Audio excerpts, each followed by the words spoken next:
안녕하세요. 전 서울 사는 40대 주부입니다. 아침 기온이 쌀쌀해진 것을 보니 확실히 가을이 다가온 게 느껴지네요. 여러분도 밖에 나가실 때 이제 겉옷을 꼭 챙겨 다니길 바랍니다. 오늘은 얼마 전에 저에게 일어났던 사건에 관해 제보하려고 해요. 사실 아직도 얼떨떨한데 이걸 어디에 말하면 조금이라도 괜찮아질 것 같아서요. 자다가도 믿기지 않아 깰 정도로 놀라운 사건이거든요.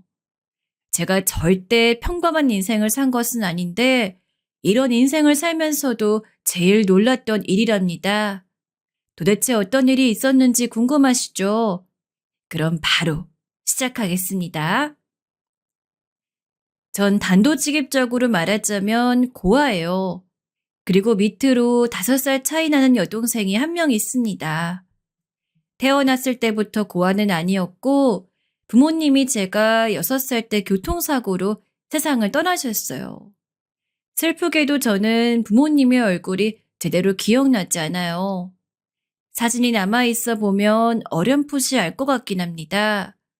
우리 동생은 걷기도 전에 부모님이 돌아가셨어요.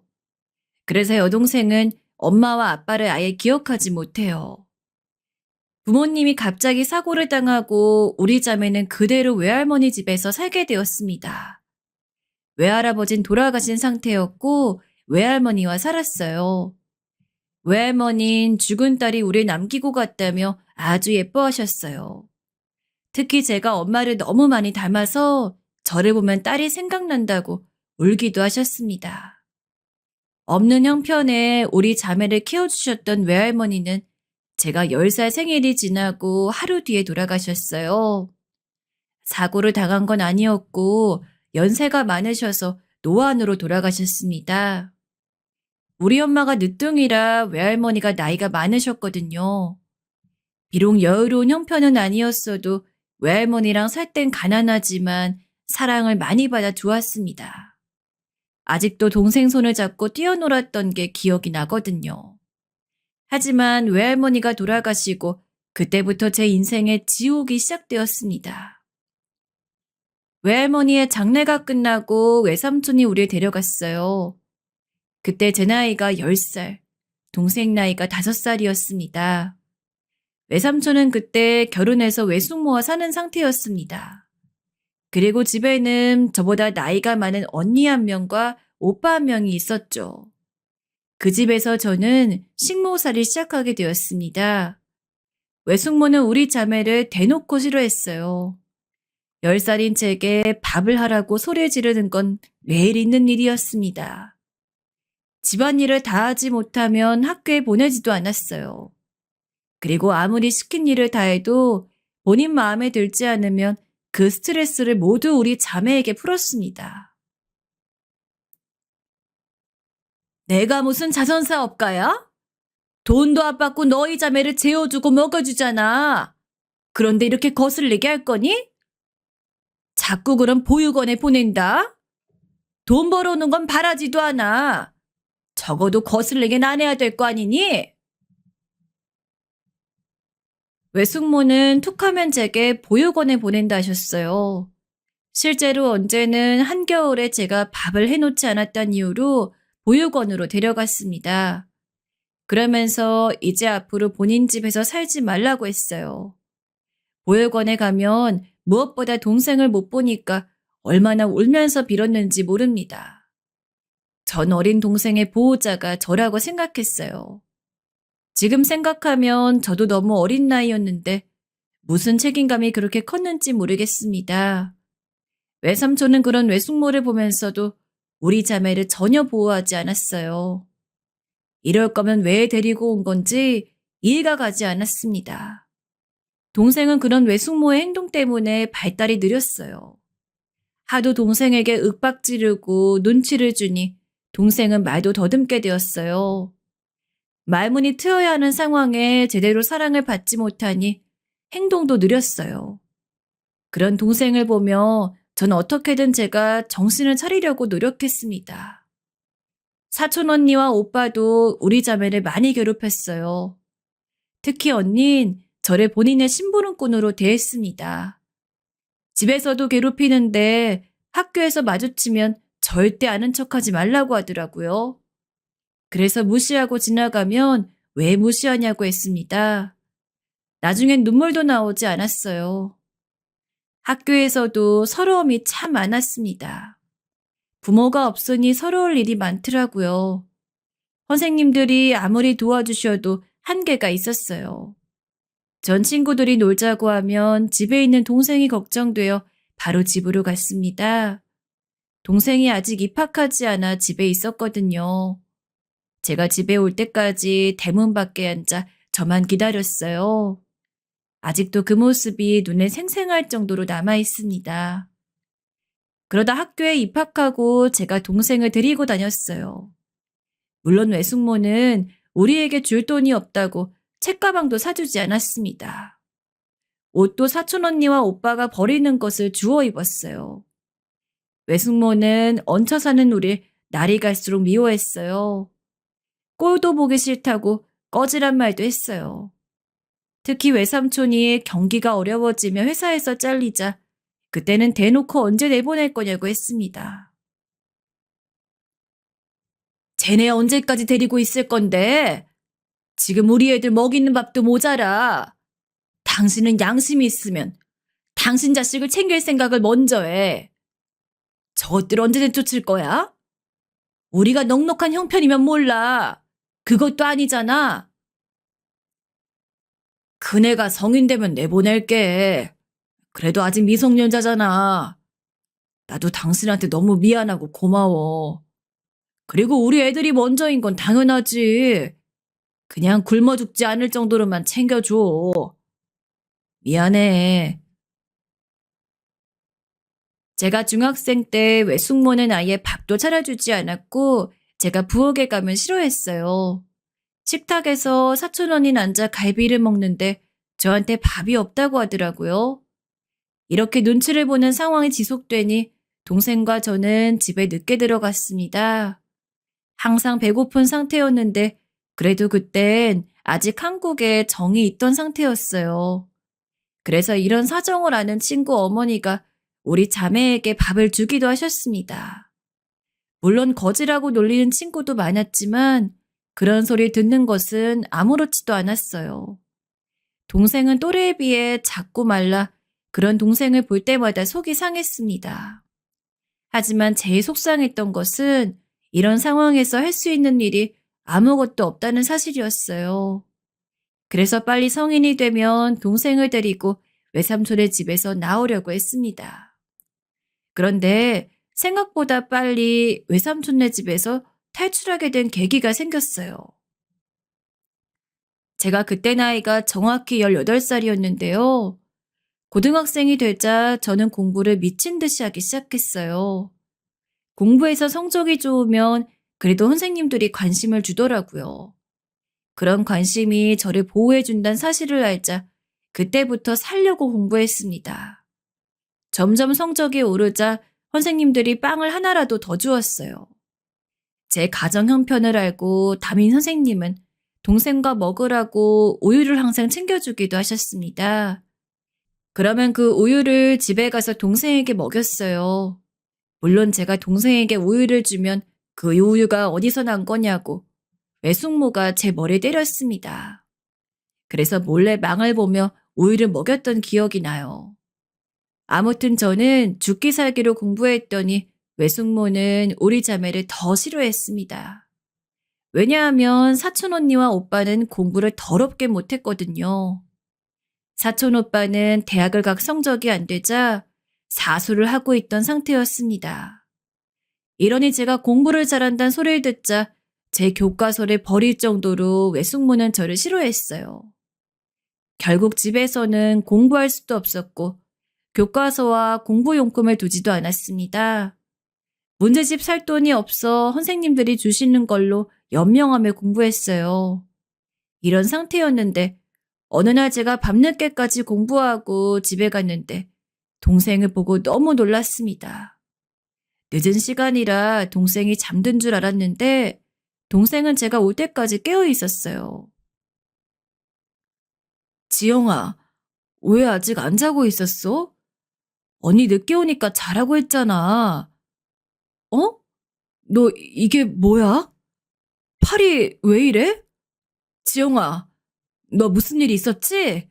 이거 대인 거 아니야? 뭐야? 언니한테 말해봐. 누가 이랬어? 외숙모야? 언니, 나 언니 없으면 너무 무서워. 오늘도 외숙모가 뜨거운 물을 나한테 뿌렸어. 꼴도 보기 싫다고 내 손 잡고 보육원에 가자고 했어. 언니, 우리 언제까지 여기서 살아야 해? 동생의 팔에는 화상 자국이 있었습니다. 알고 봤더니 외숙모가 동생에게 또 시비를 걸었더라고요. 뜨거운 물을 동생에게 뿌렸다는 것을 보고 전 도저히 그 집에서 살 수가 없었어요. 버틸 때까지 버티려고 했는데 더는 무리였습니다. 공부에 성공하고 싶어도 그럴 형편이 아니었으니까요. 동생의 화상 흉터는 아직도 있을 정도로 심각했어요. 너무 눈물이 나왔는데 거기서 외숙모에게 뭐라 해봤자 소용이 없다는 것을 전 알고 있었어요. 그동안 제가 외숙모가 동생을 괴롭힐 때마다 뭐라 했는데 돌아오는 것을 2배로 괴롭히는 거였거든요. 어린 마음에 외삼촌에게 이럴 거면 왜 데려왔냐고 말하기도 했죠. 아무리 원망해도 들은 척을 안 하니 벽에 대고 말하는 기분이 들었습니다. 하지만 이렇게 동생을 방치하면 더는 안 될 것 같았어요. 그래서 그날 새벽에 외삼촌의 집을 나오게 되었습니다.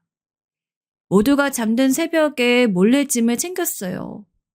사실 짐이라고 해봤자 뭐가 있지도 않았어요.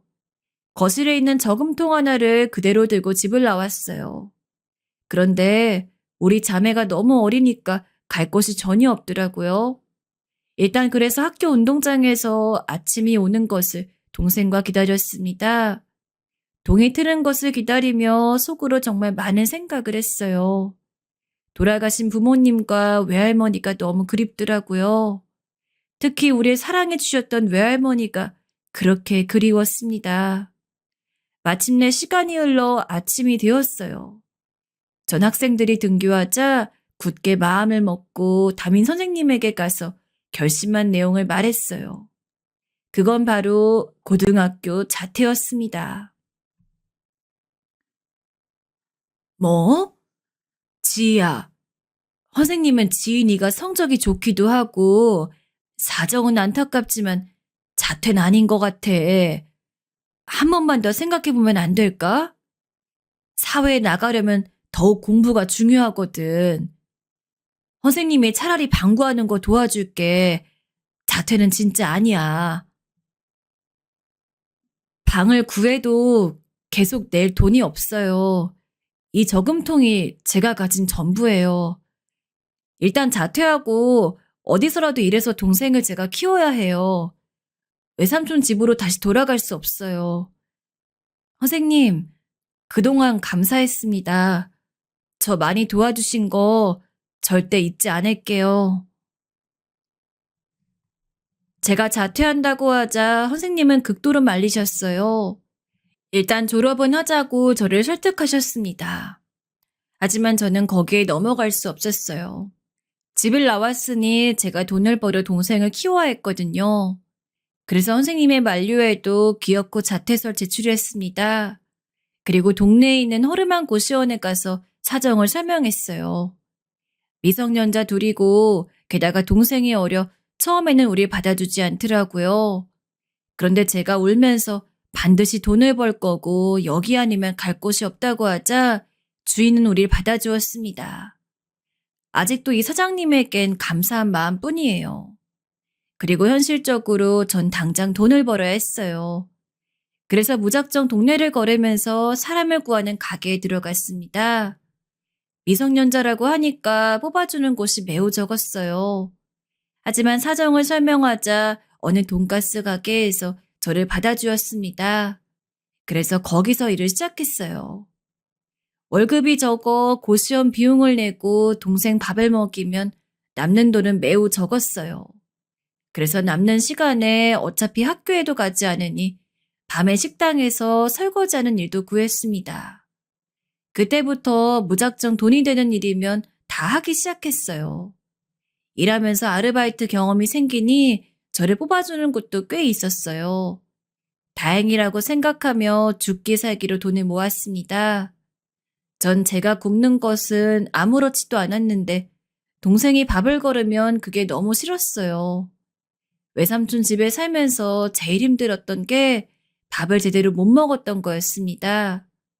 전 그래도 체질상 괜찮았는데 동생은 너무 어릴 때부터 못 먹고 자라 몸이 기아처럼 마른 상태였어요. 영양실조 증세도 있었던 동생은 그래도 저랑 둘이 살기 시작하고 조금씩 밝아졌어요. 그전까진 말도 느리고 행동도 굼떴는데 괴롭히는 사람이 없으니 웃는 일도 많아졌고요. 그런 동생을 보고 제 인생은 포기하고 그냥 동생을 위한 삶을 살자고 결심했습니다. 외삼촌의 집에서 나와 동생과 살기 시작한 반년 정도 흘렀을 때였어요. 우리 자매가 지방에서 서울로 가게 된 계기가 발생했습니다. 바로 외숙모 때문이었어요. 제가 집을 나오고 동생과 둘이 살며 동네 여기저기서 아르바이트를 했다고 했잖아요. 그러다 우연히 고깃집에 온 외숙모와 외삼촌을 봤던 적이 있어요. 그때 외숙모는 제게 숟가락을 던졌습니다. 키워준 은혜도 모르고? 야, 네가 우리 집에 있는 저금도 훔쳐갔지? 너 내가 경찰에 신고할 거야. 이 되바라진 년? 어디 갔나 했더니 이렇게 일하고 있었어? 이 망할려나. 돈 내놔. 저기요 사장님. 재밌지 마세요. 키워도 배신하고 돈 훔치는 년인데 여기서 뒤통수 때리고 갈걸요? 손님, 진정하세요. 지금 사람들 다 쳐다보잖아요. 에이, 네 알겠습니다. 진정하세요. 자꾸 그러신 경찰 부를 거예요. 지희야, 주방으로 들어가라. 외숙모는 고래고래 소리를 지르며 저를 탓하기 시작했어요. 저야 이미 저런 외숙모의 고함에 단련된 상태라 아무렇지도 않았습니다. 손님들이 외숙모의 말을 듣고 저를 다 쳐다보고 직원들도 저를 쳐다보았어요. 정말 다행히 제가 일하면서 사장님에게 이런 말을 해놓았던 상태였거든요. 외숙모가 너무 못된 사람이라 동생을 데리고 나온 상태라는 것을 이미 사장님도 알고 있었어요. 그래서 사장님은 저를 보호하려고 애써주었습니다. 제가 워낙 열심히 일해 사장님이 저를 마음에 들어하던 상태이기도 했고요. 하지만 우리 외숙모는 부끄러움을 모르는 사람이었어요. 그 뒤로 가게에 와서 주문도 하지 않고 제게 돈을 갚으라 난리를 치기 시작했습니다. 그 저금통에 많은 돈이 있었던 것도 아니라 그대로 돈을 돌려주었더니 금액이 적다며 더 내놓으라고 했어요. 보다 못한 사장님이 경찰을 부르자 저를 절도범으로 신고까지 했답니다. 이런 사태가 지속되자 제가 너무 사장님께 죄송하더라고요. 저를 위해 편의를 많이 봐주었던 고마운 분인데 저 때문에 가게가 피해를 계속 받으니 버틸 수가 없었습니다. 사장님은 우리 동생에게 고기도 무료로 주실 정도로 좋은 분이었거든요. 그리고 동네에서 일하면 이렇게 계속 외숙모에게 시달릴 것을 알고 전 동생을 데리고 서울로 가게 되었습니다. 또 동생이 마침 학교에서 괴롭힘 받던 상태였거든요.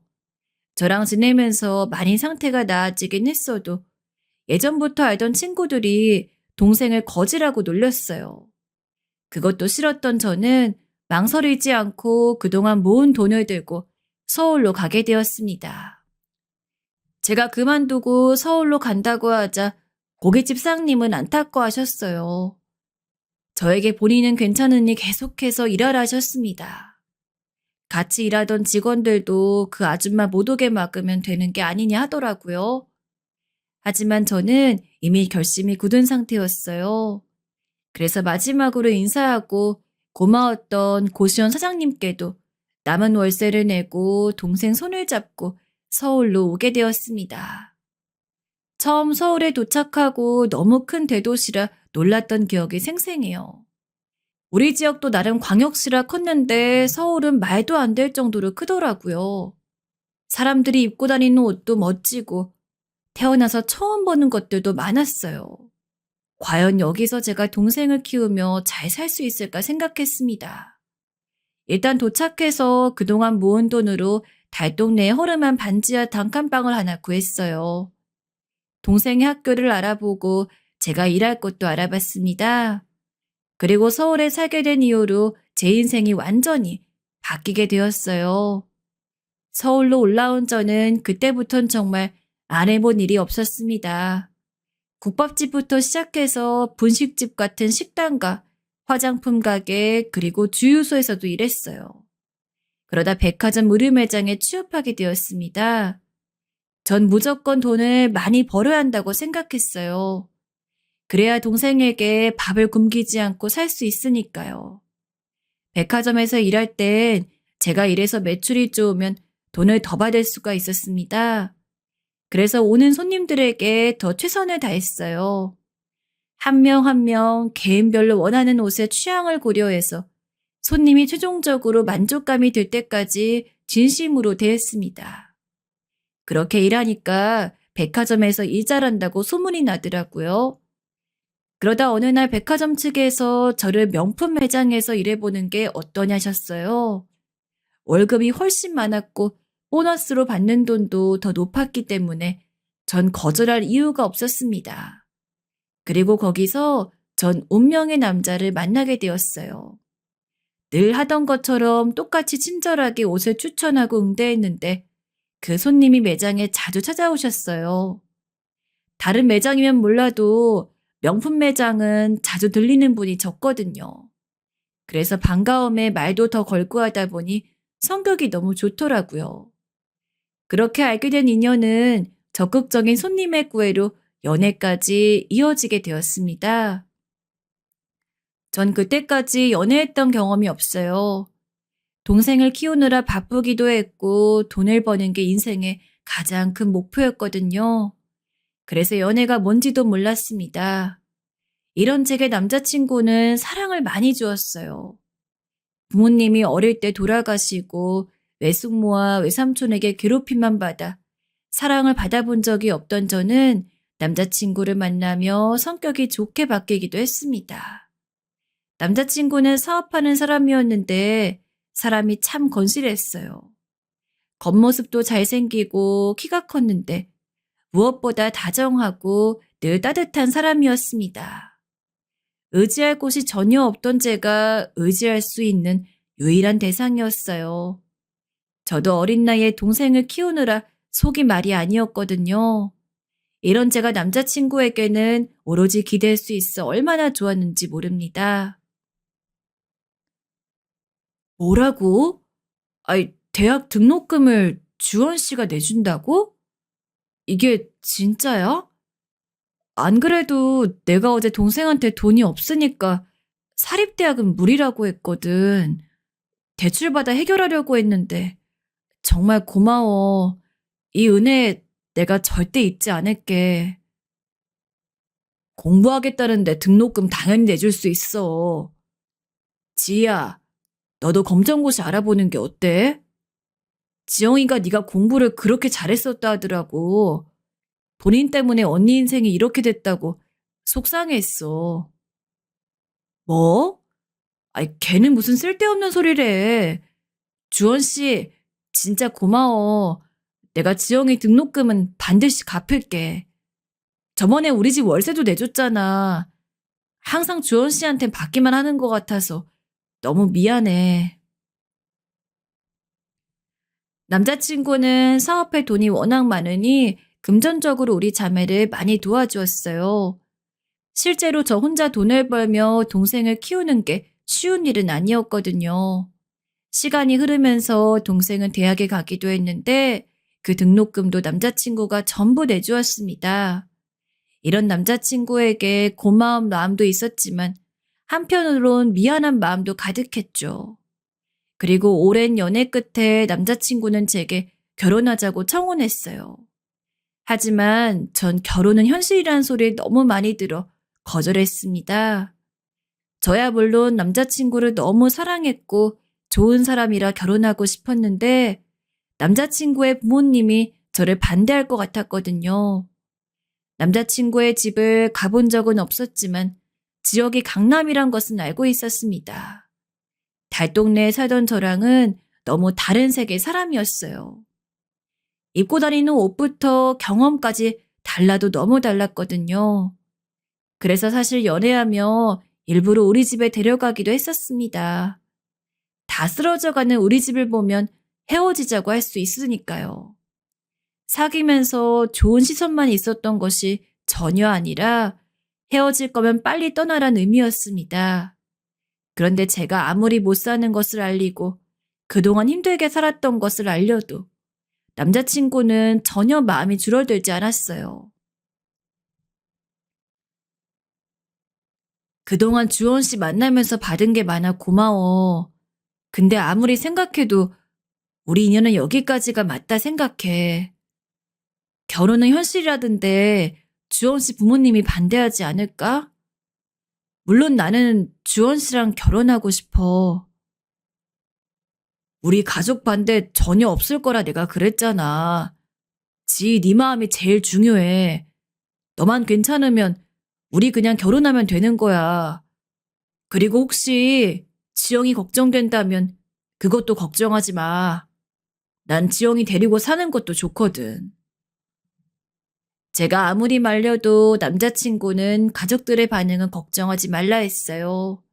심지어 이미 아파트까지 샀는데 거기 방이 남으니 동생을 데리고 같이 살자고 하더라고요. 제가 고민을 많이 하니 동생이 그럼 일단 시댁에 인사를 다녀오라고 했습니다. 어차피 계속 이런 상태가 지속되면 해결이 나지 않으니까요. 그래서 저도 큰맘 먹고 시댁에 가게 되었어요. 제가 너무 긴장하니 남자친구는 긴장을 풀라고 어차피 시댁에서 반대할 사람은 한 명도 없다고 했습니다. 전 그런데 그 말을 들어도 계속해서 걱정할 수밖에 없었어요. 백화점에서 같이 일하는 직원들도 제게 그 정도 사업하는 사람이면 집에서 반대가 심할 거라고 하더라고요. 남자친구의 사업은 규모가 매우 컸고 또 밑에 둔 직원도 여러 명이었습니다. 남자친구를 만나며 전 이제 가본 적 없는 호텔이나 좋은 레스토랑도 얼마나 많이 갔는지 몰라요. 그래서 더 위축되었던 것도 있습니다. 시댁에 처음 도착한 저는 입을 벌리고 가만히 서 쳐다보았어요. 생각보다 시댁은 훨씬 큰 저택이었습니다. 그런 집은 텔레비전이나 영화에서나 봤는데 실제로 본 것은 처음이었어요. 너무 놀라 입까지 벌리고 있자 남자친구는 그런 저를 보고 웃었습니다. 창피함도 모르고 이미 시댁 집의 크기에 놀란 저는 들어가기가 싫었어요. 들어가면 시부님이 드라마처럼 저를 배척할 것 같았습니다. 외삼촌 집에 살면서 온갖 눈치를 다 받았던 저는 더는 그렇게 살기가 죽기보다 싫었어요. 차라리 달동네에서 동생을 키우는 게 낫지. 눈치 받으며 사는 것은 이제 견딜 수가 없었습니다. 돈이 아무리 중요하고 좋아도 그런 경험은 두 번은 하고 싶지 않더라고요. 제가 계속해서 대문 앞에서 망설이자 남자친구가 제 손을 잡고 억지로 시댁으로 들어갔습니다. 문이 열리고 들어가자 내부는 외관보다 훨씬 화려했어요. 큰 샹들리에가 있었고 일하는 이모님만 3명이 넘더라고요. 소파부터 테이블 등 가전도 잘 모르는 제가 봐도 딱 봐도 비싸 보였습니다. 벽에는 그림이 걸려 있었고 장식장도 화려했어요. 그리고 마당에는 소나무가 있었는데 거실엔 잉어가 있더라고요. 그냥 누가 봐도 전형적인 부잣집의 형태였습니다. 어색하게 실내화를 신고 부엌에 갔더니 신부님이 저를 맞아주셨어요. 전 사실 속으로 신부님을 대략 상상하고 있었거든요. 흔히 영화에 나오는 회장님과 사모님을 상상했습니다. 그런데 의외로 신부님은 평범한 인상이었어요. 오느라 수고 많았어요. 반가워요. 우리 집에 온 것을 환영해요. 첫째가 그동안 일하느라 바빠 연애하는 줄도 몰랐는데 이렇게 예쁜 아가씨를 만나고 있었네요. 입맛에 맞을지 모르겠지만 맛있게 먹어요. 그래요. 큰 며느리 들어온다고 하니까 일하는 이모님들이랑 제가 많이 신경 썼어요. 혹시라도 입맛에 맞지 않으면 다른 음식도 있으니까 말해요. 우리 큰아들이 평생 혼자 살 줄 걱정했는데 다행이야. 남자친구의 말대로 시부모님은 제게 적대적인 태도를 보이지 않았어요. 오히려 제가 편하게 있을 수 있도록 편의를 봐주었습니다. 시어머니는 제가 준비한 꽃과 화장품을 받고 아주 기뻐하셨어요. 좋아하는 모습을 보고 저도 얼마나 기뻤는지 모릅니다. 남자친구는 삼형제 중 첫째 아들이라 동생이 둘이 있었어요. 동생들은 이미 결혼한 상태라 동서들도 그날 처음 보게 되었습니다. 서방님들은 남편하고 똑같은 얼굴을 하고 있었어요. 인상도 좋았는데 무엇보다 제가 편히 있을 수 있게 도와주었습니다. 화기애애한 분위기 속에 전 편하게 식사할 수 있었어요. 너무 정신이 없어 동서들하고 제대로 된 얘기를 나눌 수는 없었지만 시부모님이 일단 반대하지 않으니 좋았어요. 그 뒤론 결혼 준비가 너무나도 수월했습니다. 남자친구는 결혼하고 제가 집에서 편히 있길 원했어요. 본인이 돈을 많이 벌고 또 생활비도 많이 줄 거니 제가 굳이 일하지 않아도 된다 하더라고요. 그래서 저는 일하던 백화점에 사직서를 냈습니다. 달동네 집도 처분하고 남자친구가 미리 마련한 고급 아파트로 이사도 갔어요. 동생은 대학에 합격하고 혼자 독립해 살고 싶다고 했습니다. 남자친구가 그런 제 동생을 위해 학교 앞에 집도 얻어주었어요. 제가 친정이 없으니 결혼 전에 되게 걱정했거든요. 올 사람도 적고 예단이나 예물이니 이런 것도 너무 걱정이었어요. 그런데 남자친구가 그런 것들은 전혀 걱정하지 말라고 했습니다. 실제로 저는 결혼 준비하며 남들은 그렇게 싸운다고 하던데 전 싸우지도 않았어요. 애초에 남자친구가 하나부터 열까지 모든 일을 알아서 하니 싸울 일 자체가 없더라고요. 행복하게 결혼식을 올리고 전 이제껏 제가 살아온 인생에 관해 보답을 받게 되었습니다.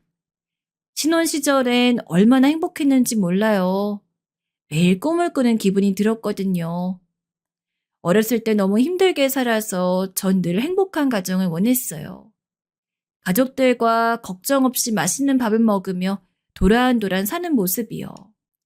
그런데 남편은 그걸 실제로 제게 해주었습니다. 결혼하고 저는 고부 갈등도 전혀 없었어요. 시부모님은 제게 한 번도 싫은 소리 했던 적이 없거든요. 오히려 큰며느리라고 예뻐해 주었습니다.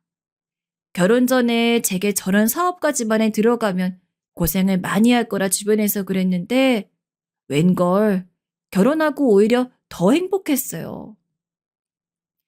물론 이렇게 행복한 점만 있었던 것은 아니랍니다.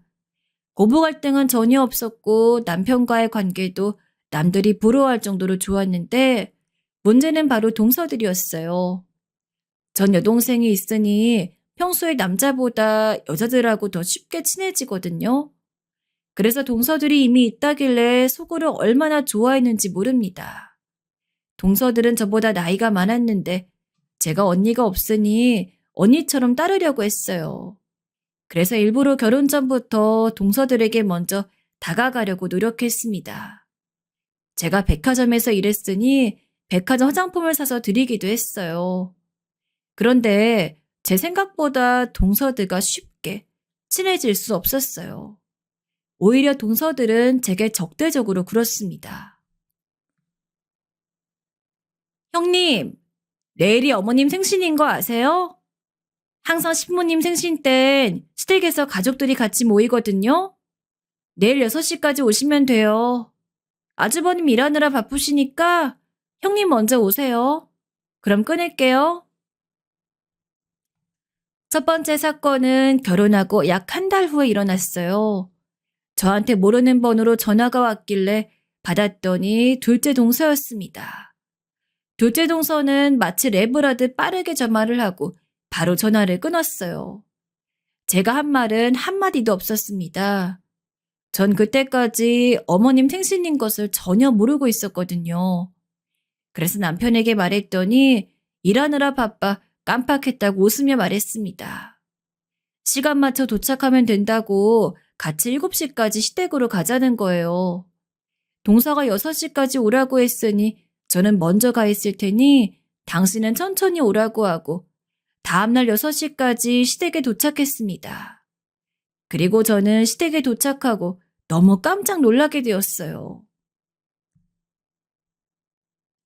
형님, 그래도 결혼하고 첫 시어머니 생신인데 너무하세요. 우린 아침부터 와서 준비하고 있는데 형님은 가장 큰 며느리면서 어떻게 그러실 수 있어요? 이렇게 우리만 요리하느라 고생하는 거 조금 아니지 않아요? 아, 미안해요. 근데 저는 어제 동서한테 6시까지 오라고 말을 들어서요. 다음부턴 빨리 오도록 노력할게요. 일부러 그런 거 아니에요. 어머, 제가 언제 그랬어요? 전 분명 형님한테 낮 12시까지 오라고 했잖아요. 왜 갑자기 절 이상한 사람으로 만드세요? 저랑 동서가 매번 준비하던 시간이 있어 틀릴 리가 없어요. 네? 아니, 저한테 분명 6시까지 오라고. 아니에요. 제가 잘못 들었나 봐요. 제가 뭐 도우면 될까요? 시켜주시면 그거 제가 할게요. 시댁에 도착했더니 시부님은 계시지 않고 동서 둘만 있었어요.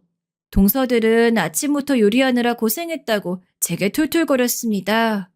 저한테 분명 6시까지 오라고 해서 시간 맞춰 갔더니 왜 늦게 왔냐는 말에 너무 황당했어요. 하지만 괜히 분란을 일으키면 안 되는 거고 또 제가 진짜 잘못 들었을 수 있으니 넘어갔습니다. 또 잠시 후에 시부모님이 외출해서 돌아오셨고 사방님들도 도착했거든요. 같이 저녁을 먹는데 동서들은 둘이 아침부터 고생해 만든 거라고 생색을 얼마나 냈는지 몰라요. 전 그때 밥이 입으로 들어가는지 코로 들어가는지 알 수가 없었습니다. 그런데 이런 황당했던 일은 이때부터 시작되었어요. 형님, 이번에 어머님 모시고 여자들끼리 쇼핑하기로 했어요. 그러니까 토요일에 백화점 앞으로 12시까지 오세요. 남자들은 일하느라 바쁘니까 며느리들과 어머님이 모이는 거잖아요. 그러니까 아주버님에겐 최대한 말씀하지 마세요. 어느 날은 둘째 동서가 어머님과 쇼핑하기로 했다며 저를 불러냈어요. 늘 이런 식으로 갑자기 자기들끼리 날짜를 잡고 제게 통보하는 것이 마음에 들지 않았습니다. 그러나 모든 것을 만족할 수 없잖아요. 그리고 남편이 워낙 제게 잘했으니 이런 것은 참자고 생각했어요. 그래서 꾹 참고 백화점 앞으로 11시까지 갔더니 또 어머님 생신과 같은 사건이 발생했습니다. 도착했더니 동서들과 어머님이 없어 전화를 걸었어요. 그랬더니 또 제게 왜 늦었냐고 분명히 오전 11시에 만나자 했다고 하더라고요. 너무 황당하고 억울한 마음에 분명히 11시라고 했다고 하니 그럴 리가 없다고 오히려 제게 화를 냈습니다. 일단 그래서 만났는데 시어머니 앞이라 화를 낼 수도 없었어요. 시어머니는 살다 보면 늦을 수도 있다고 저를 다독여 주셨습니다. 그런데 전 늦은 게 아니라 진짜 시간을 젖대로 알고 있던 거였잖아요. 너무 억울했지만 제가 말해도 크게 달라지는 게 없어 속상했습니다. 그리고 다음부턴 반드시 시간 약속을 정하면 2번, 3번 확인할 거라고 다짐했죠. 실제로 백화점 사건이 있던 후론 일부러 문자로 물어봤어요. 그랬더니 답을 주지도 않더라고요. 정말 황당했지만 동생에게 말하니 일종의 텃세 같다고 했습니다. 동서들은 다들 집이 여유 있는 집인데 제가 혼자 가난하니까 눈치 주는 게 아니냐 하더라고요. 시부모님도 남편도 심지어 서방님들도 제게 잘해주는데 오로지 동서들만 저를 미워했어요. 시간 약속 사건이 어느 정도 해결이 되자 그 다음에는 또 어떤 일이 있었는지 아세요? 부모님 모시고 유럽에 다녀올까 생각 중인데, 형님은 유럽 가보신 적 있으세요? 신혼여행 말고요. 저번에 전 부모님 모시고 일본에 갔다 왔는데 너무 좋아하셨거든요. 확실히 나이 들고 부모님과 여행 다니니까 너무 행복하고 좋아요. 아, 저는 부모님이 어릴 때 돌아가셨어요. 외삼촌 집에서 동생하고 얹혀 살아서 어릴 때 여행을 갔던 적이 전혀 없어요. 동서는 여행을 자주 다녔나 봐요. 부러워요. 아, 맞다. 저번에 말씀하셨지? 저는 부모님이 경험은 중요한 거라고 일부러 데리고 많이 다녔거든요. 그래서 우리 애들도 데리고 일부러 여행도 많이 다니고 있어요. 이렇게 어릴 때 추억을 만들어야 나중에 커서도 좋잖아요. 동서 두 명은 다 강남 출신이라 집에 돈이 많은 사람이었어요. 시댁도 돈이 많은데 알고 봤더니 둘 다 조건 보고 선을 봐 서방님도가 결혼했다고 했습니다. 사는 아파트도 강남에 있는 고급 아파트였어요. 동서들은 그래서 어려서 부모님과 여행도 자주 다니고 맛있는 것을 먹으러 외식도 자주 다녔다고 하더라고요. 제가 어려운 가정 환경 속에 자랐다는 것을 시댁 식구들이 다 알고 있었거든요. 그런데 일부러 그러는 건지 자꾸 제게 어릴 때 이런 경험을 해본 적이 없냐 물었습니다. 전 돈이 없어서 수학여행도 가본 적이 없는데 설악산이나 제주도를 언제 마지막으로 가봤냐 묻기도 했어요. 가족끼리 여행 갔던 것 중에 어디가 제일 좋았냐고 묻길래 그냥 할 말이 없어 침묵을 유지했습니다. 그랬더니 본인들끼리 눈짓을 주고받더라고요. 이런 식으로 저를 무시하는 행동들이 계속해 진행되었어요. 저도 바보가 아니니까 처음에는 그냥 웃고 넘기거나 혹은 아무 말도 못했는데 시간이 흐르면서 아닌 건 아니라고 말했습니다. 그랬더니 그런 제가 또 그들의 눈엔 마음에 들지 않았나 봐요. 동서들의 이런 괴롭힘은 더욱 심해졌어요. 일부러 셋이 있는 자리에서 둘만 얘기하거나 전 모르는 얘기를 하기도 했습니다. 또 저만 아이가 없으니 자기들끼리 육아 얘기를 하며 얼마나 떠들던지 몰라요. 그러던 어느 날 한 사건이 터지게 되었습니다. 사실 동서들만 빼면 시댁 식구들은 저에게 살갑게 해주었어요. 남편은 처음 만났던 때보다 오히려 시간이 흐를수록 제게 잘해줬고요. 저도 많이 챙겨주었지만 제가 목숨보다 귀하게 여기는 제 동생에게 신경을 많이 써주었습니다. 신부님도 전혀 제게 부담을 주거나 눈치를 주는 일이 없었어요. 그래서 동서들이 저렇게 저를 대놓고 미워해도 버틸 수 있었습니다. 그런데 동서들과 제가 대놓고 싸운 적이 한 번 있어요. 제가 남편하고 나이 차이가 꽤 나는 편이고 또 동서들이 이미 제가 결혼하기 전에 결혼한 상태라고 했잖아요.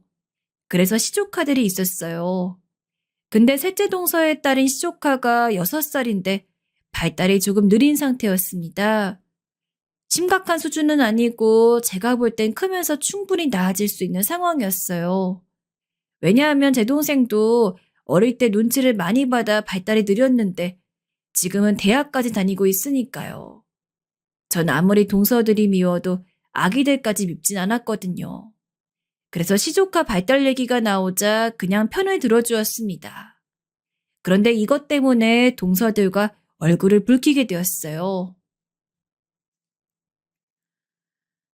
어릴 때 조금 느려도 나중에 크면 괜찮아질 거예요.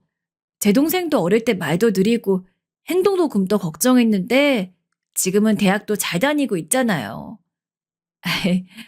그러니까 너무 조급하게 생각하지 말고 동서가 옆에서 신경을 많이 써줘요.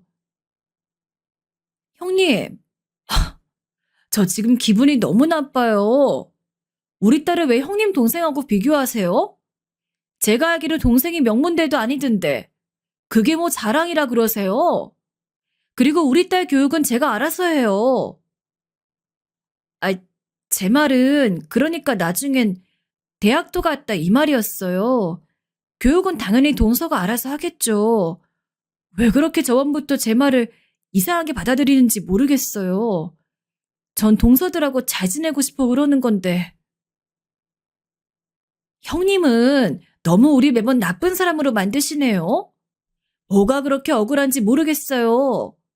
그런데 형님, 전부터 너무 궁금해 그러는 건데요. 도대체 아주버님하고 어떻게 결혼했어요? 대놓고 저를 비꼬는 말에 전 그만 입을 다물고 말했습니다. 대꾸할 가치가 느껴지지 않았어요. 사실 이런 모욕은 외숙모에 비하면 아무것도 아니긴 했거든요.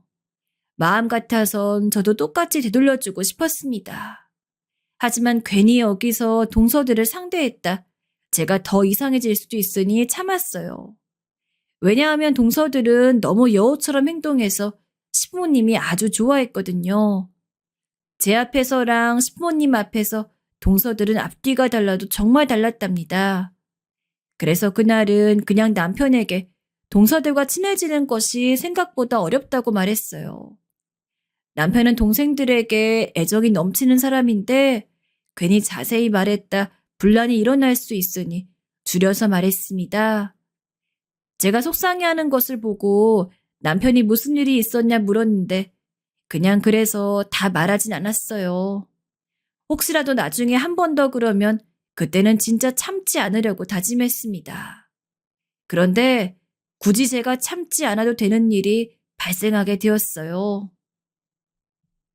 그날은 시아버지의 생신이라 시댁에 저택에 다 모이던 날이었습니다. 시부모님은 명절 차례 지내지 않으세요. 종교 때문에 제사도 없는 집이라 시부모님 생신이 우리 가족의 큰 행사거든요. 동서들과 틀어진 이후 전 다른 자잘한 모임엔 참여하지 않았어요.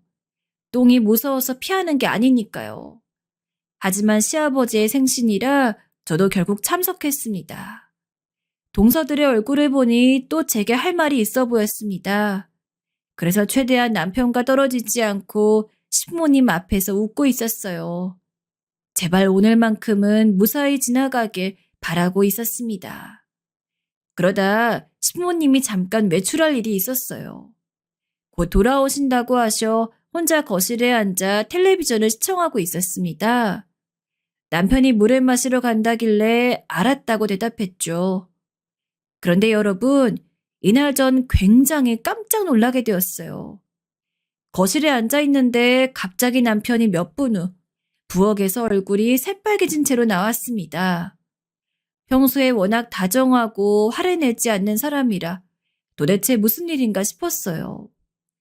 회사에서 일이 터진 건지 뭔지 씩씩대는 모습에 전 어리둥절한 상태였습니다. 그런데 남편은 갑자기 2층으로 고개를 들더니 소리를 치기 시작했어요. 집이 쩌렁쩌렁하게 울릴 정도로 큰 소리였습니다. 둘째, 셋째, 너희 당장 내려와. 거실로 집합해. 내가 진짜 어이가 없어서? 어이, 거기 2명. 재수실도 부엌에서 당장 나와요. 다시 여기서 남편들 앞에서, 우리 부모님 앞에서 아까 한 말 똑같이 하라고요.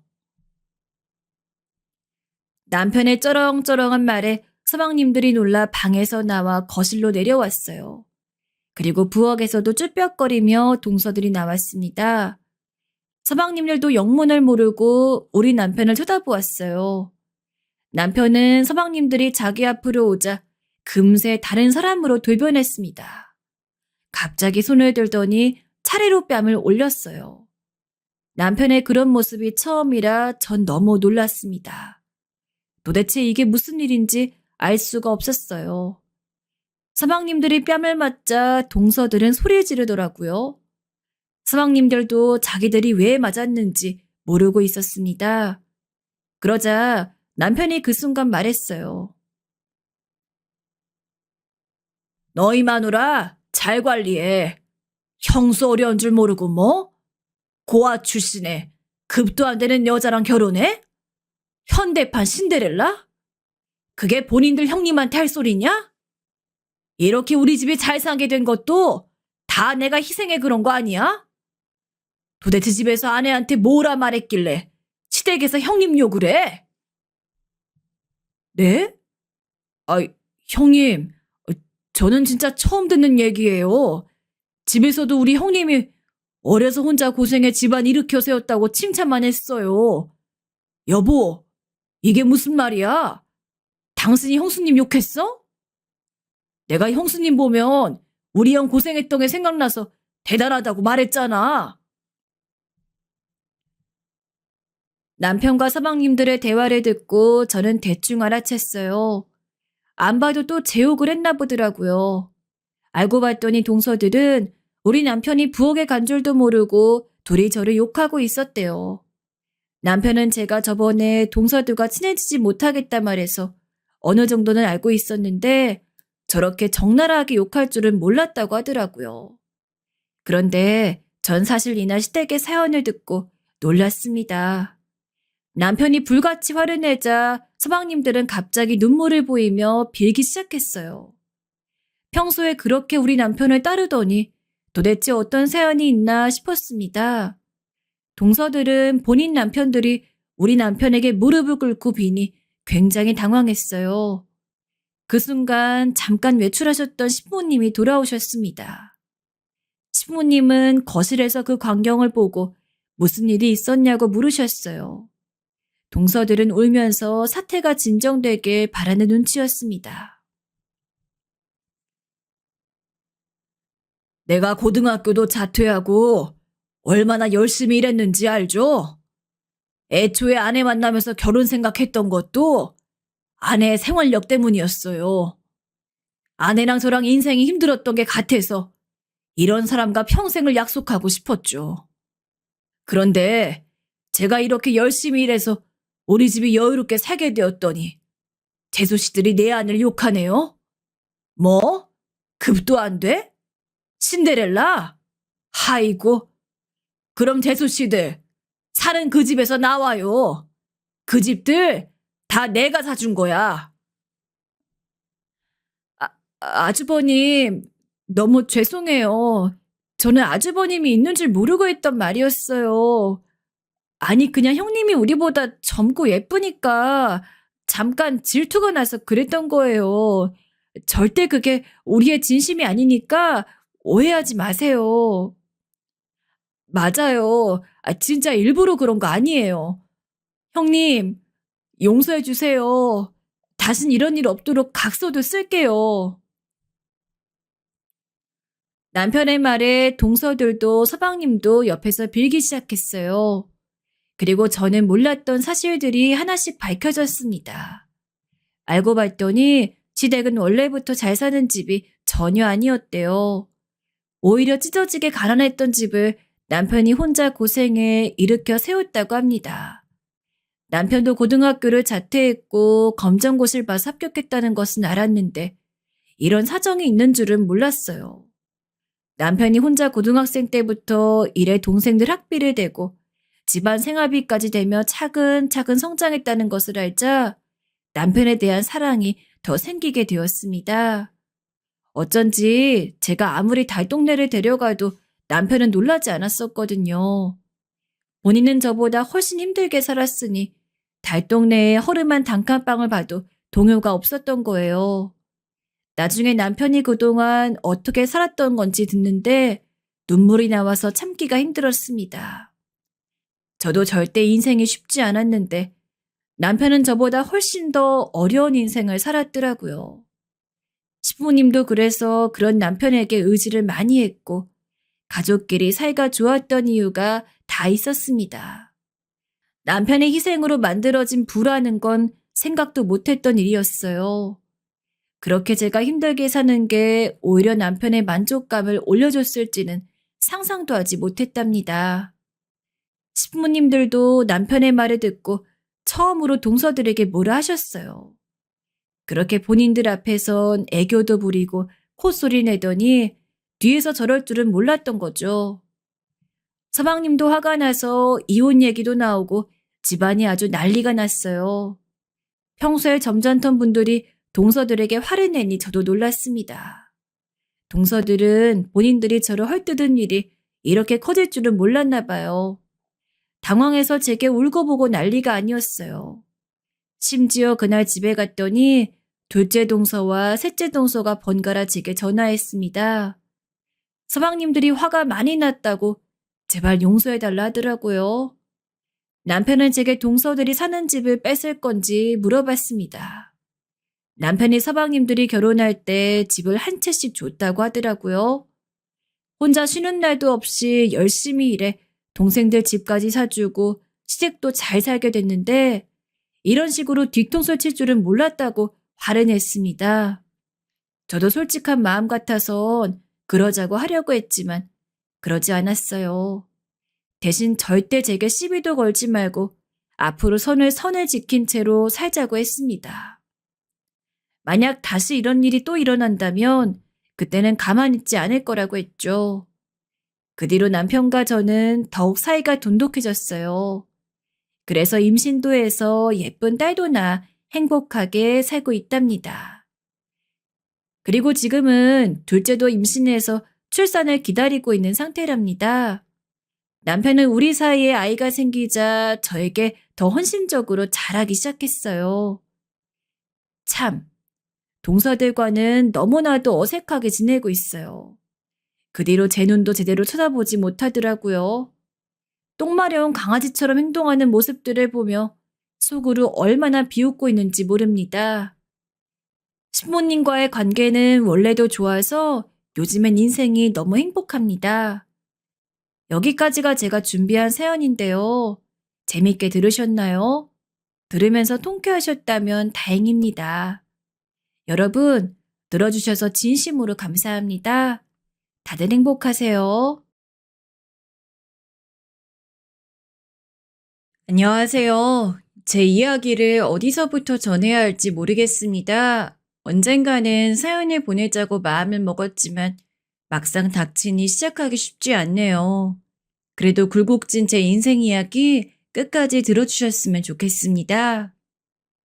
고아원 생활이 기꺼웠던 적은 한 번도 없었습니다. 학교를 다니면서 내내 부모님 없는 놈이란 놀림을 받았고 저 역시 그런 꾸준한 놀림에 지쳐 너무도 소극적인 사람으로 자라게 되더라고요. 남들은 다 부모님 사랑받으면서 따뜻한 집에서 따뜻한 음식 먹고 그렇게 살고 있는데 저는 늘 냉골 같은 고아원에서 피 하나 섞이지 않은 나와 똑같은 처지의 아이들과 수십 명씩 뒤엉켜 살아야 한다는 것이 너무 힘들었습니다. 하지만 그것도 점점 시간이 지나니 익숙해지더라고요. 또래 아이들이 놀리는 것도 이젠 한 귀로 듣고 한 귀로 흘릴 수 있는 지경이 되었습니다. 그러나 가끔 가다가 아이들을 데리러 찾아오는 부모님들이 있었는데 신난 얼굴로 깡총깡총 튀면서 몇 안 되는 짐을 챙기고 자기 부모 품에 안기는 애들을 보면 그건 꾸준히 부럽더라고요. 저에겐 평생 아무도 찾아오지 않을 거라고 생각했으니까요. 네가 민수니?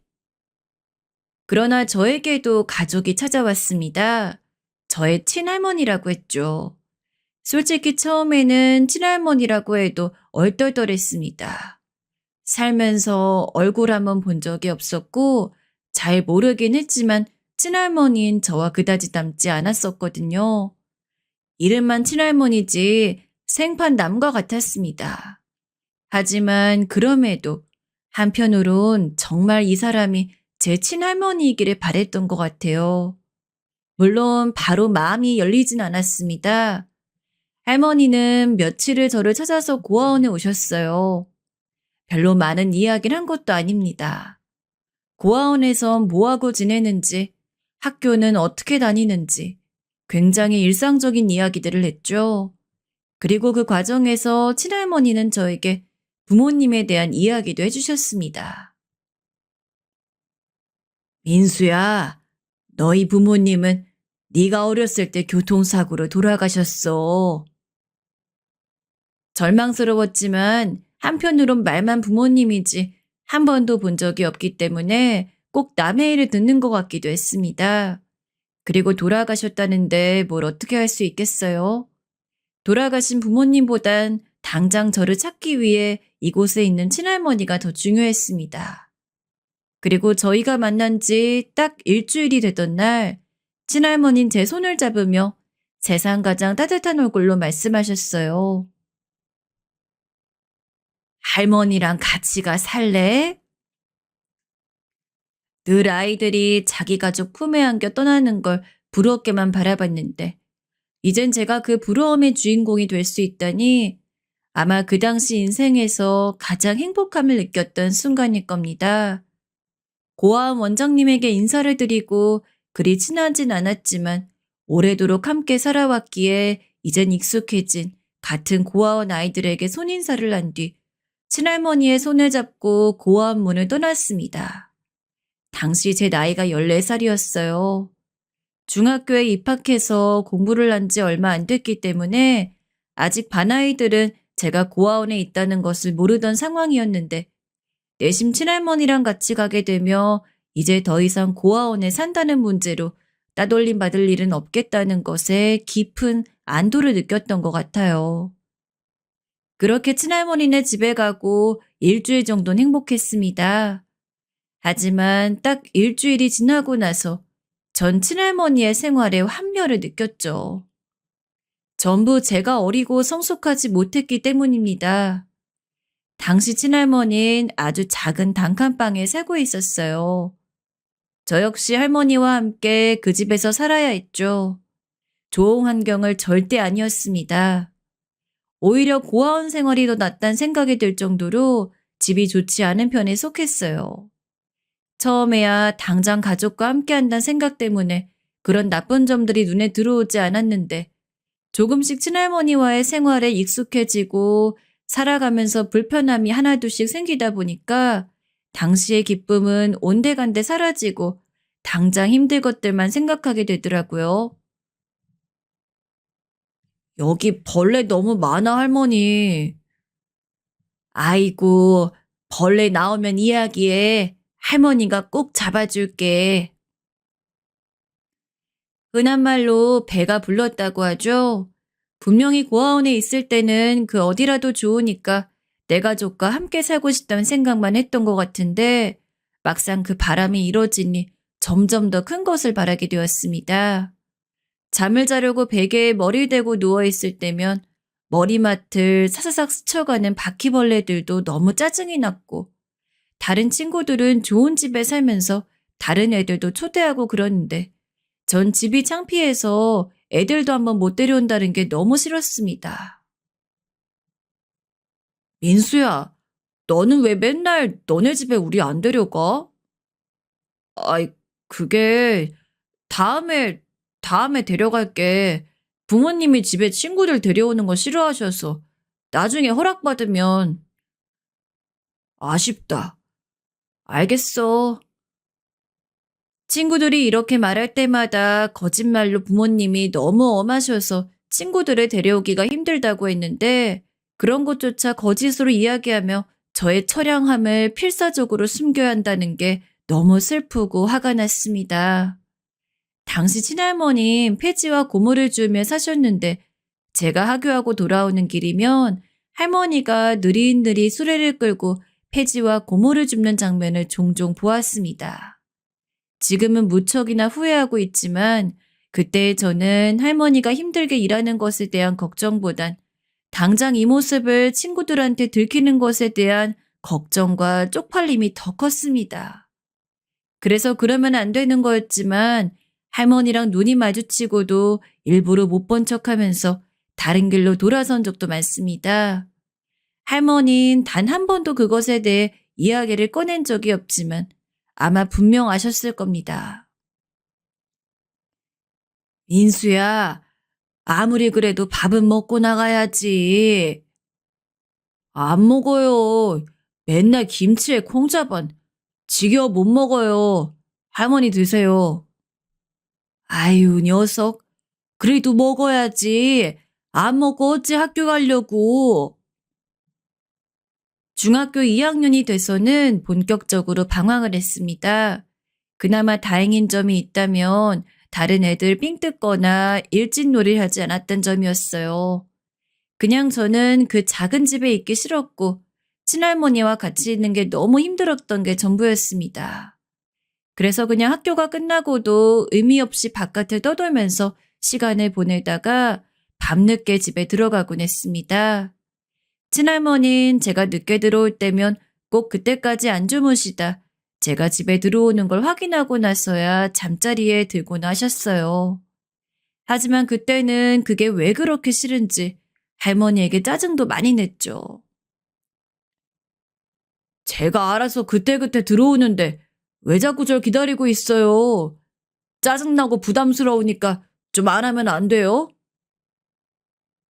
그래도 할머니는 단 한 번도 저에게 화내지 않았습니다. 그저 안쓰러운 눈으로 저를 보며 오히려 저에게 사과를 하셨죠. 당시 전 여러모로 많이 꼬여 있었습니다. 그래서 할머니가 사과를 하는 것조차 좋게 받아들이기 힘들었어요. 최대한 필요한 이야기가 아니면 할머니와 대화하려 하지 않았고 저의 귀가 시간은 점점 더 늦어졌습니다. 당연히 그런 상황에서 공부라도 제대로 할 리가 있나요? 성적은 바닥을 치고 앞으로 고등학교에 가고 혹여나 대학을 간다고 해서 뭘 해먹고 살지도 불투명하고 스스로에 대한 확신이나 어떤 자신이 없는 상황에서 마땅히 기댈 곳조차 없으니 정말 미치겠더라고요. 그러던 어느 날 할머니께서 제가 많이 안타까우셨는지 처음으로 잔소리를 하셨습니다. 민수야, 왜 너는 공부를 안 하냐? 공부라도 해야 대학을 가고 그래야 잘 살지 이놈아. 다른 친구들 다 학원 가고 바쁠 시간에 뭐 하는 거야? 응? 참나. 할머니, 제가 무슨 대학이에요? 제 주제에 어떻게 대학을 가요? 공부 잘해도 전 돈 없어 대학 못 가요. 그리고 제가 말했잖아요. 저한테 관심 끄라고요. 부담스럽다고요. 전 안 들리게 욕설까지 내뱉으며 집 밖으로 나가버렸습니다. 하나뿐인 손자가 공부를 하지 않고 매일 밖으로만 놔두니 당연히 하실 법한 말이었는데도 저는 그게 듣기가 싫어 나가버리고 말았습니다. 할머니가 어떤 얼굴로 저를 기다리실 걸 알면서도 그날 집에 들어가지도 않았어요. 솔직히 어린 저는 당시 화가 많이 나 있던 것 같습니다. 불투명한 미래도 세상도 내 자신에게도 그 화를 풀 길이 없으니 할머니에게 화를 냈던 것이었어요. 할머니에게 기대기에는 할머니 역시 금전적인 상황이 좋지 않았었고 이미 할머니에 대한 고마움이나 기대감이 별로 없던 상황에서 제가 진정으로 믿을 수 있는 사람도 없었습니다. 차라리 이럴 거면 그냥 고아원에 들어가고 싶어요. 해선 안 될 말이겠지만 그런 말을 할머니 앞에서 한 적도 있었습니다. 할머니는 어떻게든 제 마음을 돌려보고 싶었는지 어떻게든 저와 대화하려고 했지만 전 할머니에게 다시 마음을 열 생각이 전혀 없었고요. 그렇게 고등학생이 되고 나서 전 아예 할머니 집을 떠났습니다. 당연히 할머니는 제가 혼자 산다는 얘기에 어떻게 이제 17살 된 애가 이 위험한 세상에서 혼자 사냐며 저를 만류하려고 했지만 저는 무조건 우겼어요. 제가 알바하며 월세 내고 살 거니 좀 자유롭게 살고 싶다고요. 사실 자유롭게 살고 싶다는 말도 핑계였습니다. 할머니가 있든 없든 상관없이 전 늘 제멋대로 살았으니까요. 하지만 차마 그 상황에서 할머니랑 살기 싫어 나간다는 그런 노골적인 말까진 하고 싶지 않았던 것 같아요. 민수야, 다시 한 번만 생각해보면 안 되겠냐? 이 할미를 생각해서라도 혼자서 잘 살 수 있고 저만한 나이에 따로 독립해 사는 애들 생각보다 많아요. 저도 좀 그렇게 살고 싶고요. 그동안 키워주셔서 감사했어요. 나오지 마세요. 갈게요. 할머님 마지막까지도 저를 붙잡았어요. 매몰차게 거절한 건 저였지요. 대충 키워주셔서 감사하다는 말을 둘러대며 서둘러 할머니를 떠나버렸습니다. 할머니는 가끔씩이라도 집을 꼭 찾아와야 한다고 이야기했지만 전 별다른 대꾸를 하지 않은 채 학교 근처 작은 지하방을 얻었습니다. 원래 살던 할머니 집과 환경이 그렇게 다른 건 없었어요. 하지만 둘이 살다 혼자 사는 것만으로도 충분히 좋아진 것만 같은 느낌이더라고요. 학교를 다니면서 아르바이트 하는 건 어려웠습니다. 어린 나이에 일한다는 게 만만치 않더라고요. 고깃집에서 아르바이트를 했는데 사장님 부부께서 워낙에 까탈스러운 성격이라 조금만 잘못해도 혼이 나곤 했거든요. 제가 일을 못하면 같이 일하는 형들도 욕을 먹어야 했기 때문에 눈칫밥을 잔뜩 먹어야 했죠. 야, 아이씨, 똑바로 못해? 너 때문에 우리까지 욕 먹잖냐. 불판 떨어뜨리지 좀 말고 가져오라고. 네, 죄송합니다. 형, 앞으로 잘할게요. 죄송합니다. 죄송합니다라는 말을 얼마나 많이 했는지 사람을 보면 죄송하단 말부터 먼저 습관적으로 튀어나왔던 것 같아요. 돈 버는 게 얼마나 힘든 건지 몸소 깨달은 시간이었습니다. 하지만 욕먹지 않기 위해 열심히 하다 보니 어느 정도 일이 손에 익었고 적응도 됐습니다. 또 돈을 모아야겠다는 목표가 있었기에 더 악착같이 했습니다.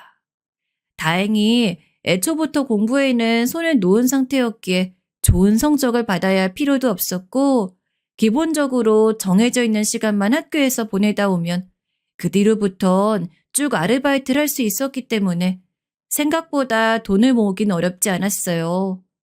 월급날이 되면 신이 났고 제 스스로 돈을 벌었다는 거에 어느 정도 만족감도 느꼈지요. 할머니는 따로 나가 산 뒤에도 연락이 오셨습니다. 혼자 사는 제가 가엾고 불쌍했는지 먼저 연락을 해선 민수야, 끼닌 잘 챙기고 있니? 돈 부족하면 언제든지 할머니네 집에 와. 용돈 줄 테니까. 라고 이야기하곤 하셨어요. 용돈이요? 알겠어요. 갈게요. 솔직히 용돈 받을 필요도 없었는데 그때마다 저는 겸사겸사 할머니네 집에 들러 부수적인 용돈을 타가기도 했습니다. 아가, 너 밥 잘 먹고 건강해 지내는 거 맞지? 일도 무리해서 하면 안 된다. 이거 반찬이라도 좀 싸가. 할머니가 무친 거니까 가서 먹어. 혼자 사는 녀석이 뭘 챙겨 먹을 수 있겠어? 아휴, 가여운 것. 돈을 타가고 싶을 때만 할머니 찾아갔던 못난 손자인데 할머니는 그럼에도 늘 꼬깃꼬깃한 지폐를 제 손에 쥐어주시었고 여건이 안 되시면 비상금까지 털어서 어떻게든 돈을 들려 집으로 보내셨어요. 심지어 정성껏 하신 반찬까지요. 전 할머니가 일하고 와서 얼마나 고된 몸으로 이 반찬들을 만들었을 걸 알았지만 무겁다는 핑계로 받지 않곤 했습니다. 할머니 못내 아쉬워하셨지만 전 그런 할머니의 얼굴을 애써 못 본 채 하며 등을 획 돌리고는 했어요. 스스로 생각해도 참 못난 손자였습니다. 그래도 다행히 저의 방황은 고등학교 시절로 끝을 냈습니다. 성인이 되고 나니 이제 그래도 자연스럽게 정신을 차리게 된 건지 뭔지 제가 그동안 할머니에게 너무 철없이 굴었단 깨달음이 느껴지더라고요. 하지만 뒤늦게라도 할머니에게 사과하고 용서를 빌 용기가 없었어요. 그래서 그냥 그동안은 조금 대충대충 살아왔다면 어른이 되고 나선 일도 좀 더 열심히 하고 제 개인적인 발전을 위해 많은 시간을 쓰고 비록 별거 아닌 척 연락하긴 하지만 전보단 조금 더 할머니에게 전화를 걸고 하지만 사람이 그동안 자기가 살아온 모습을 아주 버릴 순 없나 봅니다. 분명 마음은 할머니에게 조금 더 살갑게 대하고 싶고 그런데 막상 할머니가 먼저 연락을 하면 여전히 전 무뚝뚝한 손자였죠. 민수야, 잘 지내니? 네, 무슨 일이세요? 무슨 일은? 그냥 너 잘 지내나 걱정돼 전화했지. 별일 없으니까 그런 생각 안 하셔도 돼요. 할머니 집에 찾아가는 것도 오히려 전보다 더 줄었습니다. 학생 때는 용돈을 받는다는 핑계로 종종 가곤 했는데 성인이 되고 나선 벌이도 훨씬 더 좋아지다 보니 굳이 그 나이를 먹고 할머니네 집에 용돈을 받으러 갈 필요 없으니까요. 그렇게 할머니와는 상투적인 전화 연락만 하고 지낸 게 7년이었습니다. 27살이 될 때까지 간헐적으로 할머니와 연락을 하는 것을 빼면 단 한 번도 할머니의 얼굴을 보지 않았어요. 매 순간 전화를 할 때마다 점점 예전과는 다르게 쇠약해진 목소리가 마음에 걸리긴 했지만 그래도 내심 할머니가 지금껏 살아오셨으니 꼭 제가 있지 않아도 충분히 건강하게 잘 살 거란 어떤 믿음이 있었습니다. 그러던 어느 날 할머니께서 제게 전화를 걸어오셨어요. 민수야, 잘 살고 있지? 할머니 좀 보러 올래? 할머니 지금 병원에 있는데. 병원이요? 갑작스런 병원이란 단어에 놀랐습니다. 할머님 병원에 있다며 힘없는 목소리로 제게 올 수 있냐 물으셨습니다. 할머니 얼굴을 안 보고 산지 오래되었지만 그 말을 듣는 순간 심장이 덜컹하더군요. 그래서 급하게 직장이 끝나고 할머니를 보러 갔습니다. 할머니는 제가 생각했던 것보다 훨씬 안 좋은 상태로 누워 계셨어요. 제가 오자 할머니는 주름진 얼굴로 환히 웃어주셨는데 온 힘을 쥐어짜내 웃어주신 그 웃음이 아직도 잊혀지지 않습니다. 왔니? 우리 새끼 잘 지내고 있었던 거야? 네, 저는 뭐 그럭저럭. 할머니 어쩌다 이렇게 되신 거예요? 나이가 드니 갈 때가 된 거지. 그래도 치료 잘 받고 있으니 금방 나을 거다. 걱정 마라. 그나저나 직장은 잘 다니고 있니? 저번에 들어간 직장 힘들다 하지 않았어? 어처구니 없게도 할머니는 절 보자마자 제 안부부터 물으셨습니다. 그게 속상하고 죄스럽기도 해서 저는 또 할머니의 눈길을 피하며 잘 지내고 있다 둘러대었습니다. 여자친구는 저번에 만나던 여자친구랑 결혼도 생각하고 있다 했잖아. 아, 네. 잘 만나고 있어요. 그랬구나. 밥은 잘 먹고 다니는 거지? 어제 좀 마른 것 같네. 팔목도 얇아지고.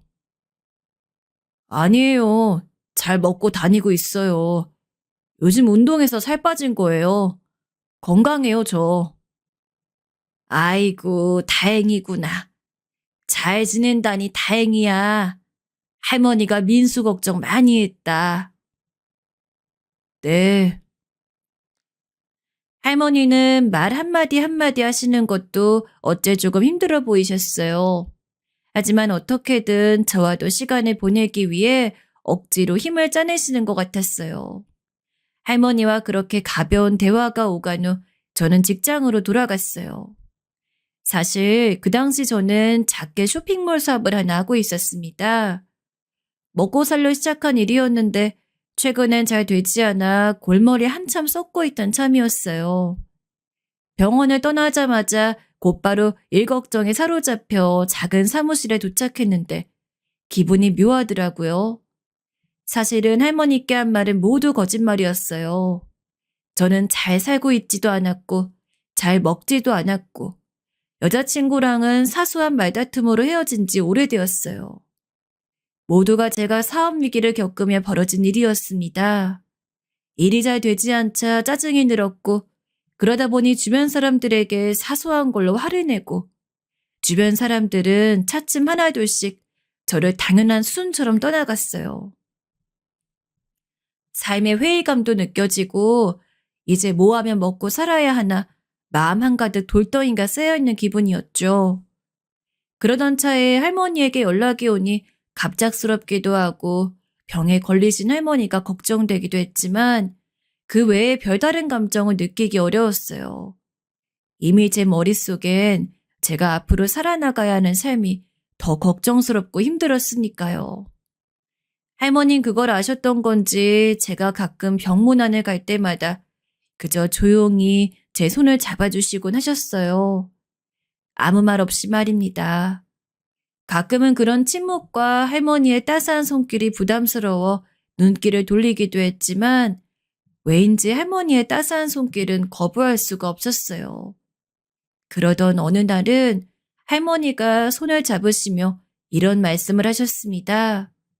갑자기 중학생 때 제 모습을 이야기하며 추억에 잠긴 듯 더듬더듬 말을 이어나가셨어요.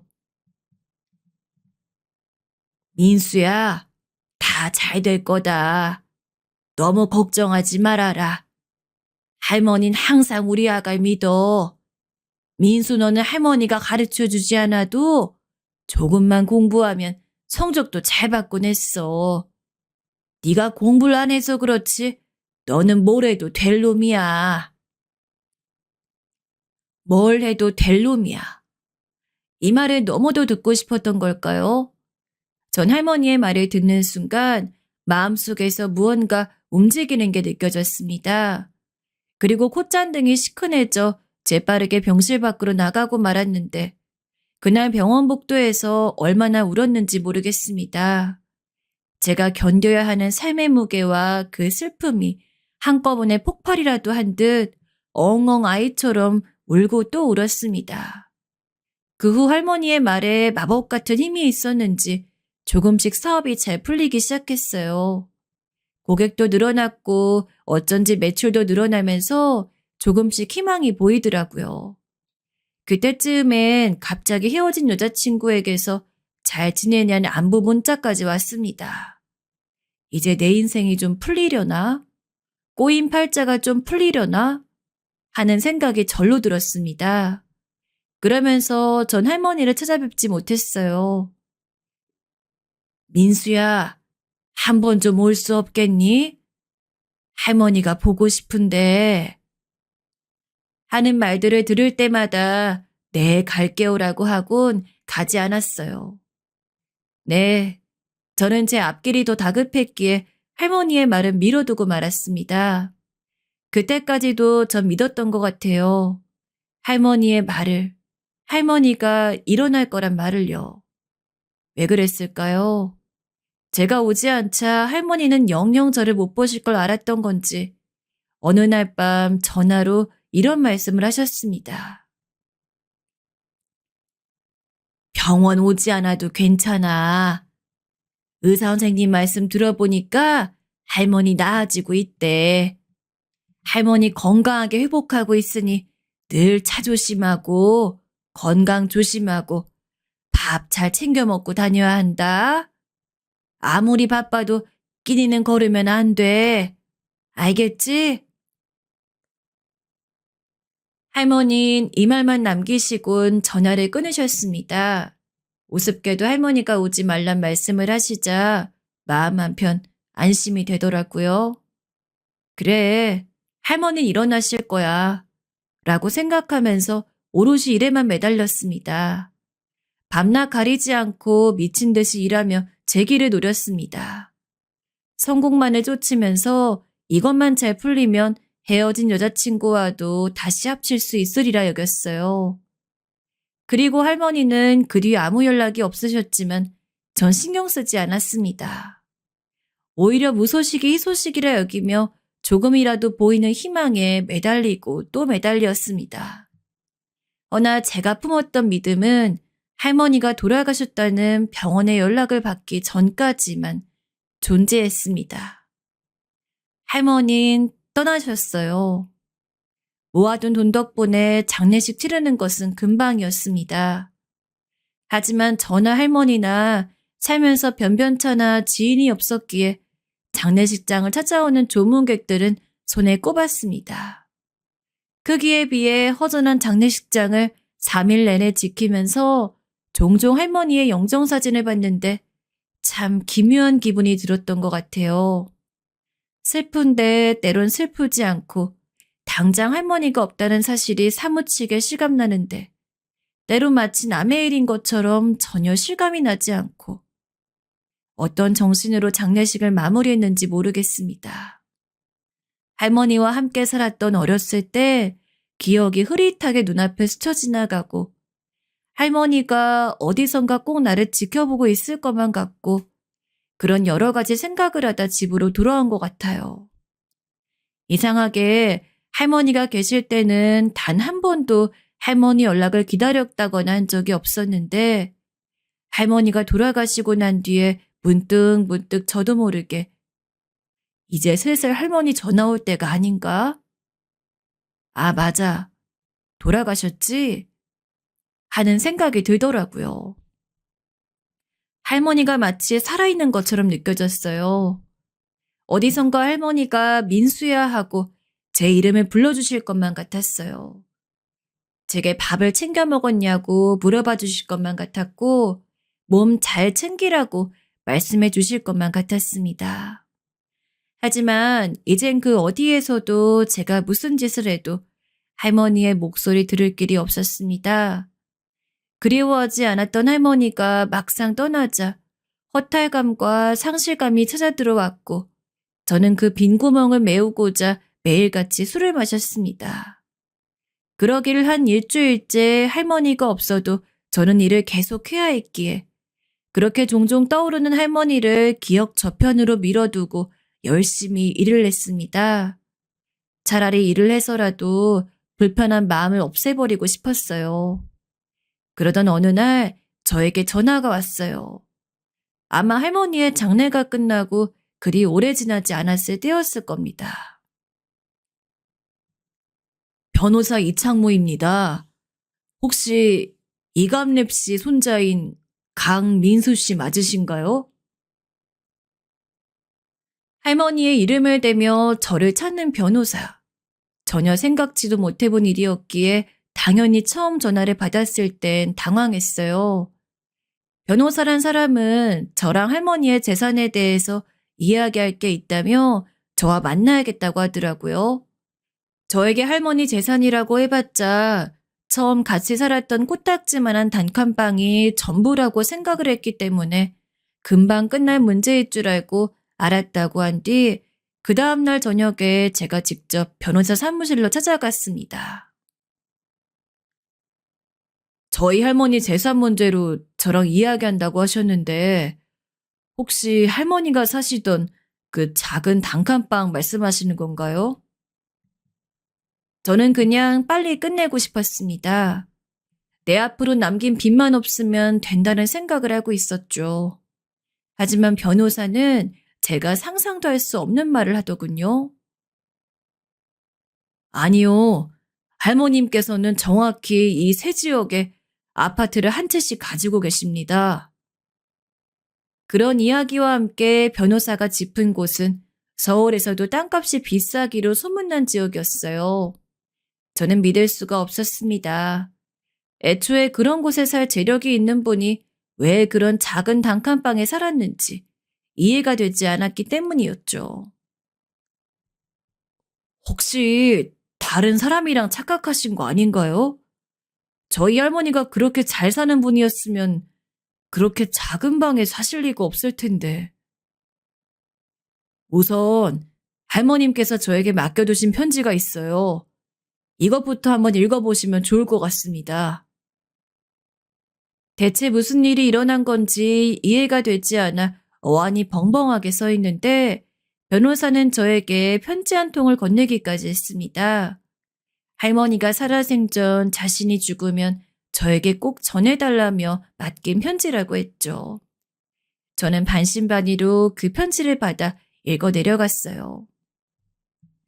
할머니가 쓰신 이 편지의 내용을 여기에 고스란히 옮겨봅니다.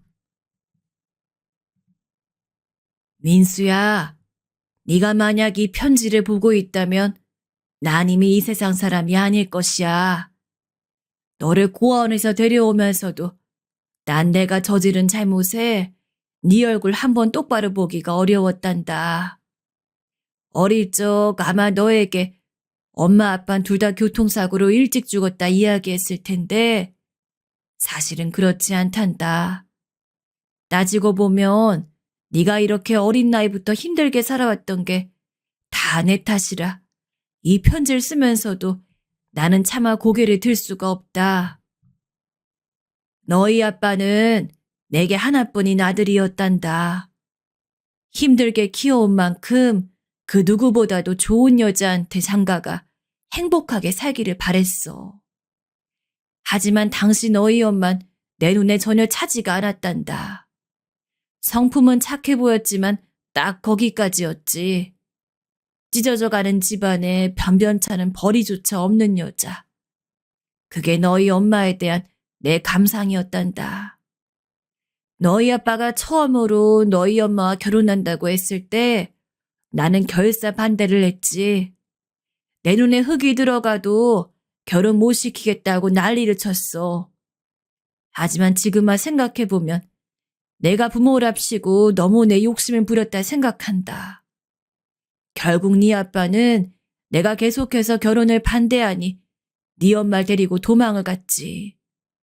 그러다 나 모르는 사이에 아이를, 즉 민수 너를 낳았더구나. 처음 그 사실 알았을 때는 머리 끝까지 화가 났단다. 그렇게 격에 안 맞는 여자 데리고 도망을 간 것도 모자라 애까지 낳았다니. 이런 말하긴 그렇지만 당신 너를 내 손자라 생각도 하지 않았단다. 그랬기에 네 아빠를 우리 집으로 데려오며 네 엄마와 억지로 헤어지게 했지. 네 아빠는 사랑하는 여자와 자신을 헤어지게 한 나를 원망했단다. 하지만 난 그때까지도 다 괜찮았어. 지금 당장은 헤어짐에 대한 아픔이 있겠지만 시간이 지나고 나면 나의 행동에 고마움을 느낄 거라고 생각했지. 그러나 그건 모두 내 착각이었다. 너희 아빠는 집에 돌아온 직후부터 매일매일 술만 마셨어. 내가 술병을 뺐으면 나를 뿌리치고 바로 집 근처 구멍가게에 가서 새 소주병을 잔뜩 들고 올 정도였지.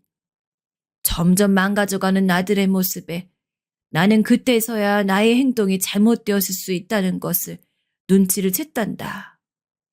하지만 이미 그때 늦었어.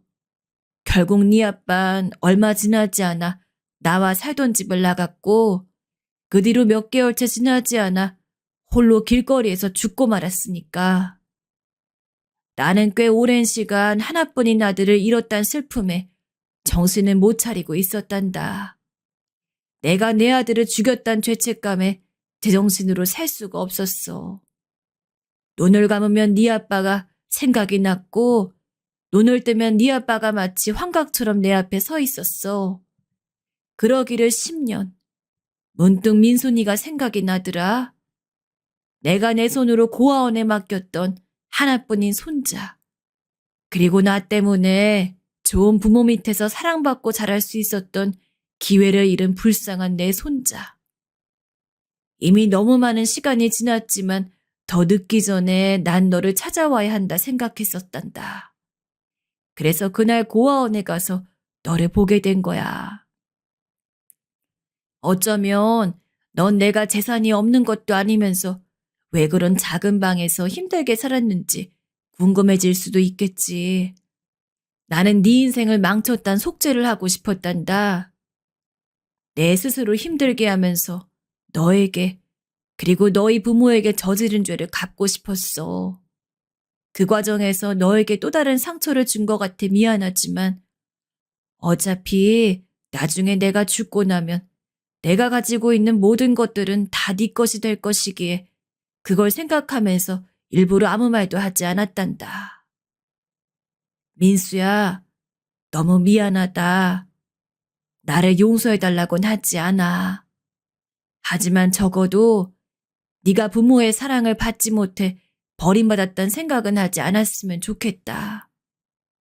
너희 아빠는 죽는 그 순간까지 너를 사랑했고 아마 너희 엄만 지금도 너를 찾고 있을 수 있어. 살아생전 너에게 좋은 할머니가 되지 못했을 수 있지만 그래도 내 나름대로 너에게 아주 나쁜 사람이 되진 않도록 최선을 다했어. 물론 이 편지를 보는 순간 너는 나를 미워할 수도 있겠지만 그동안 고생한 만큼 꼭 행복하게 잘 살아야 한다. 그리고 혹시나 언젠가 너희 엄마를 만나게 된다면 이 늙은이가 너무 모질게 굴어서 미안하다고. 죽어서도 저지른 짓 잊지 않고 어떻게든 꼭 갚겠다고 전해주길 바래. 마지막으로 민수야, 할머니 항상 내 하나뿐인 손자 민수를 너무나도 사랑하고 사랑했다. 어디 가서도 기죽지 말고 밥 잘 챙겨 먹고 차 조심하고 건강 챙겨야 한다. 떠나는 순간에도 네가 자꾸 눈에 밟히는구나. 너를 영원히 사랑하는 할머니가. 짧은 순간에 모든 것을 받아들이고 이해하기엔 너무도 긴 편지였고 너무도 복잡한 이야기가 담겨 있었습니다. 변호사분은 이제 할머니 집에 대한 상속, 그리고 상속세에 대해 이야기하자고 하셨지만 도저히 그 편지를 다 읽고 나서 멀쩡히 내가 받을 집이 어디 있는지 돈은 얼마 내야 하는지 체크하고 있을 겨를이 없었어요. 그래서 변호사에게 양해를 구하고 그날은 집으로 돌아왔습니다. 하루 종일 그 편지를 읽고 또 읽었던 것 같아요. 그리고 놀라울 정도로 할머니에 대한 원망도 혹은 고마움도 느껴지지 않았습니다. 모의 상태였어요. 이게 진짜 나에게 일어난 일이 맞는지도 모르겠고 대체 왜 이렇게 내 인생이 꼬이게 되었는지도 모르겠고 마음을 추스르는 데는 제법 오랜 시간이 걸렸습니다. 솔직한 심정으로 할머니가 저를 고아원에서 데려다 키워주신 것은 고맙지만 결국 이 모든 일들이 할머니가 엄마 아빠를 방해하지 않았다면 일어나지 않았을 일이기에 고마운 마음보단 원망하는 마음이 더 큰 것 같았어요. 할머니가 나름대로 후회하고 노력했다는 것에 대해선 이해하고 인정을 하려고 했지만 잘 되지 않았습니다. 어차피 할머니 재산이 나중에 들어올 걸 알고 있었기 때문에 얘도 그냥 그만둬 버렸어요. 속 편하게 평소처럼 일만 하고 살 수가 없었습니다. 이상하게 그 사실을 안 이후부터 얼굴도 흐릿한 아빠, 그리고 오랫동안 보지 못했던 할머니까지 꿈에 번갈아가며 나오기 시작했습니다. 잠도 못 잤고 배도 안 고파 쫄쫄 굶느라 단기간에 10kg이 넘게 빠졌어요. 그렇게 사람이 폐인 아닌 폐인이 되다 보니 서서히 제정신이 돌아오더라고요. 전 할머니를 이해하기로 했습니다. 아니 곰곰이 생각하다 보니 이해하게 되었습니다. 할머니를 온전히 이해할 수 있게 된 건 폐인이 된 제가 술에 취해 할머니가 살던 단칸방에 갔을 때였어요. 할머니는 아직도 그 오래전에 벌레들이 우글거리는 단칸방에 살고 있었는데 할머니가 먹다만 김치와 유통기한 지난 음식들을 보니 저도 모르게 눈물이 나더라고요. 생각해보면 할머니는 추운 겨울에도 폐지를 주우러 나가시곤 했습니다. 정말 추운 겨울에도 폐지줍기를 걸은 적이 한 번도 없습니다. 그거 주어 돈 얼마나 된다고 가지 말라고 말려도 소용이 없었어요. 마치 그게 자신의 의무라는 듯 묵묵히 폐지를 줍곤 하셨습니다. 그런데 그게 모두 할머니 자신을 벌주는 행동이었던 것이었죠. 추운 겨울날 할머니의 폐지를 줍는 얼굴이 떠올랐는데 순간 저도 모르게 폐지 앞에 엎드려 엉엉 눈물을 쏟고 말았습니다. 너무나 서글펐습니다. 저희 아버지에게 저지른 죄, 그 죄를 속죄하고 싶은 마음에 단칸방에 스스로를 가두고 저를 거두시고 폐지를 주며 사셨던 할머니의 삶. 할머니는 오랜 시간 동안 혼자만의 고통 속에서 무척 힘드셨을 겁니다. 제게 허심탄회하게 말도 하실 수 없고 어디에 털어놓을 수도 없었으니 더더욱 그랬을 것일 텐데요. 더군다나 전 할머니가 절 사랑하고 있었다는 것만큼 아주 분명하게 알고 있었습니다. 온전히 느끼고 있었어요. 번번이 그런 할머니의 마음을 거부했지만 마음으론 이미 알고 있었습니다. 저에게 밥 먹었냐고 차조심하라고 말해주는 사람은 이 세상에서 할머니밖에 없었으니까요. 그 누구도 주지 않은 사랑을 할머님 모두 주고 있었습니다.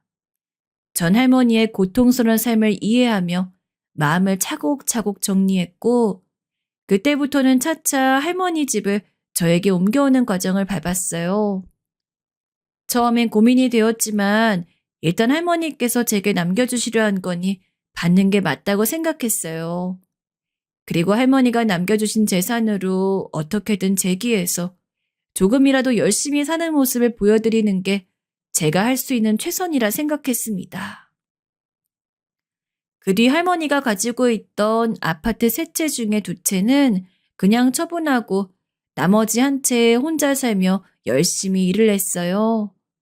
문득문득 할머니가 생각나 눈물이 나다가도 먹먹한 마음을 애써 감추며 그저 감사한 마음으로 하루하루를 살았던 것 같아요. 그 결과 쇼핑몰 사업이 작은 성공을 거두었고 직원도 꽤 여럿 두게 되었습니다. 어쨌든 할머니 재산을 가지고 다시 시작한 사업이기 때문에 할머니에게 무엇보다 감사한 마음이 큽니다. 할머니가 살아계셨다면 이런 제 모습 무척 자랑스러워 하셨을 텐데 아쉽기도 하고 섭섭하기도 합니다. 또 어쩔 수 없이 한편으론 죄스러운 마음도 듭니다. 지금은 오랫동안 못 본 엄마를 찾고 있어요. 사업이 어느 정도 안정기를 맞이하고 여유가 생기니 할머니가 말씀하셨던 엄마를 찾아야겠다는 생각이 들더라고요. 저를 보면 반가워해 주실지 모르겠지만 그래도 지금 상황에서 유일한 소원이 있다면 절 낳아준 엄마를 찾아 함께 사는 것입니다. 아직은 아무런 소식도 들려오고 있지 않지만 이렇게 제 할 일 열심히 하면서 시간을 보내다 보면 분명 좋은 결과 있지 않을까요? 부디 그러기를 빕니다. 또 어디에 계시든 어떻게 사시든 부디 제가 찾을 때까지 잘 살고 있었으면 합니다. 마지막으로 할머니, 감사하고 또 많이 사랑합니다. 사랑한다는 말 한 번도 해드린 적 없다는 사실이 이 손주의 마음을 너무도 아프게 합니다. 할머니, 그 말 한마디 하지 못한 못난 저를 용서해 주세요.